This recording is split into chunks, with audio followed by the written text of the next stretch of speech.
Last year we had a look at the Alma Comp Mark I, and since then I've been using it on my pedal board. So what's new with the Mark II, and is it worth the upgrade? Well, stick around and I'll tell you all about it.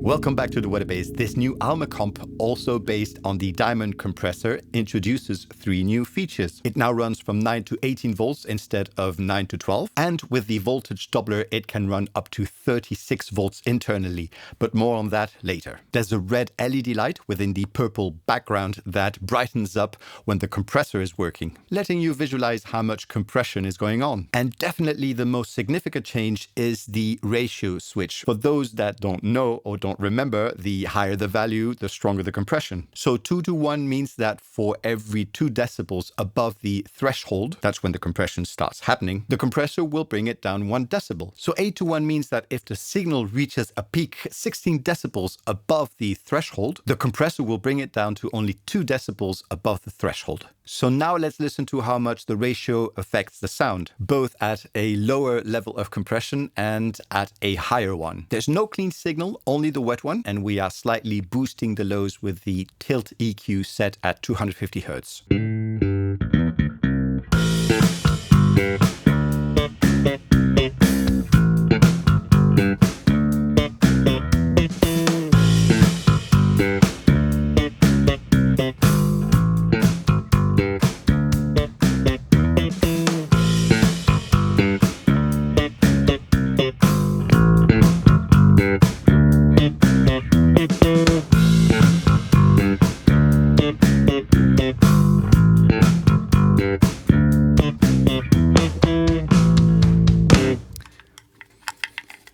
Just like in the Mark I, inside there's a switch for the voltage doubler function. As its name implies, it multiplies the DC power input by 2. So if you only have a 9-volt power supply, you can run this pedal at 18 volts, thus giving it more headroom. This means that if you have an active bass or a boosted signal running into the Alma, you have more compression margin, especially if you're feeding the pedal with 12 or 18 volts. Whereas if you have a very low signal output bass and need a lot of compression, switching off the voltage doubler will make the compressor more sensitive and a bit louder, as we're going to find out, but only with the voltage doubler on.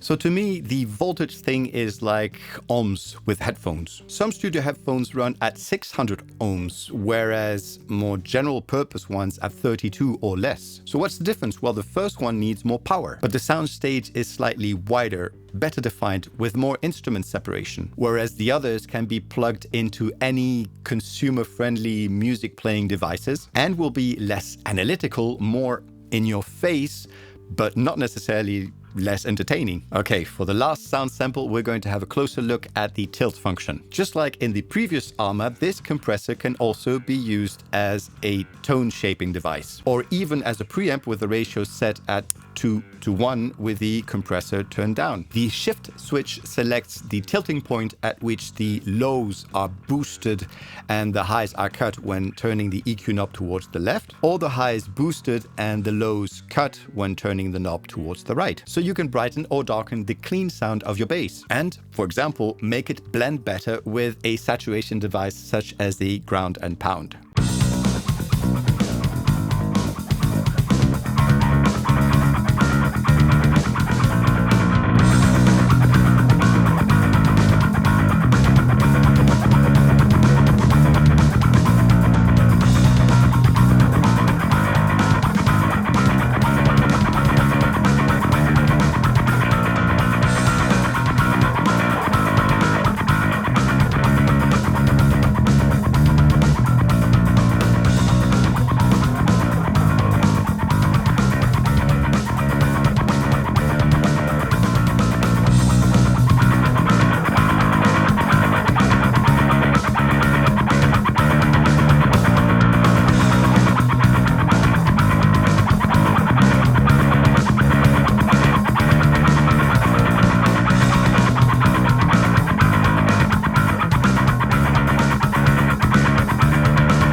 So yet again, this new version of the Alma Comp is an awesome compressor for bass. The Mark II brings features that I did not know I needed, such as the ratio option from gentle to more clamping down compression. The voltage option is great for a more in-your-face, signal-sensitive compression, or a more discreet yet musical and effective wider sounding compression. And the LED with its indicator is just the icing on top of the cake. That's it. Thanks so much for watching. Hope you enjoyed this video. Please don't forget to like and subscribe if you haven't already. And I'll see you in the next video in about 2 weeks. Bye-bye.